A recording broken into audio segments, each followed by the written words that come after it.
안녕하십니까. 오늘은 마태복음 27장 11절 14절의 말씀으로 십자가에 못 박히게 예수를 넘긴 첫 번째라는 제목으로 하나님의 말씀을 나누고자 합니다.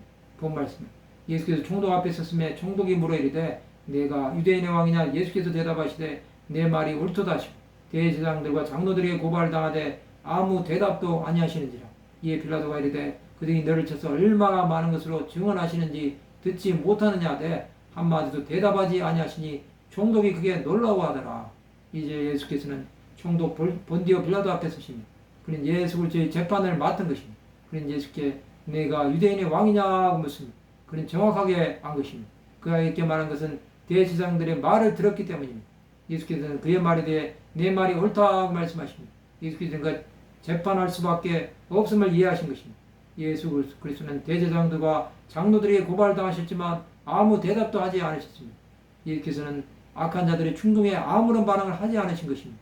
그는 끝까지 하나님의 일에만 관심을 가지신 것입니다. 예수께서는 무고한 죄에 대하여 대답하지 않으셨습니다. 그는 인류 구원을 위해서 참으신 것입니다. 이에 총독은 한마디도 대답하지 않는 예수를 보고 놀라워한 것입니다. 그는 이런 분을 만나본 일이 없습니다. 수많은 제수를 보았지만 예수처럼 침묵하는 것은 처음 본 것입니다. 빌라도는 갈등이 많았을 것입니다. 아무리 보아도 죄가 없으신 분이심을 그는 알았습니다. 그러나 유대인들이 넘긴 이유는 사형 외에는 요구하는 것이 없다는 것도 안 것입니다. 그는 이 문제를 해결하는 과제를 아는 것입니다. 그가 아무리 생각해 보아도 이 문제는 그대로 넘어갈 수 없는 것입니다.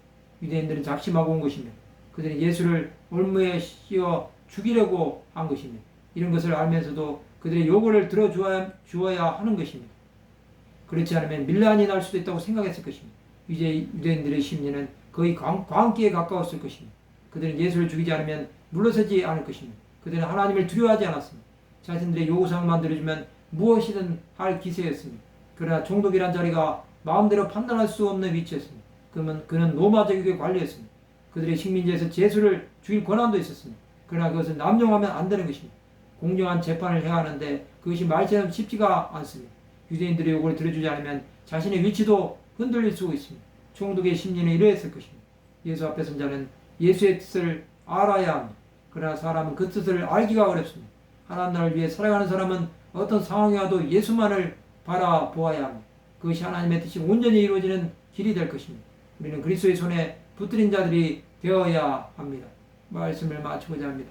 예수를 온전히 바라봄으로 그의 뜻을 깨달아가는 하나님의 백성들이 되시기를 주님의 이름으로 축원합니다.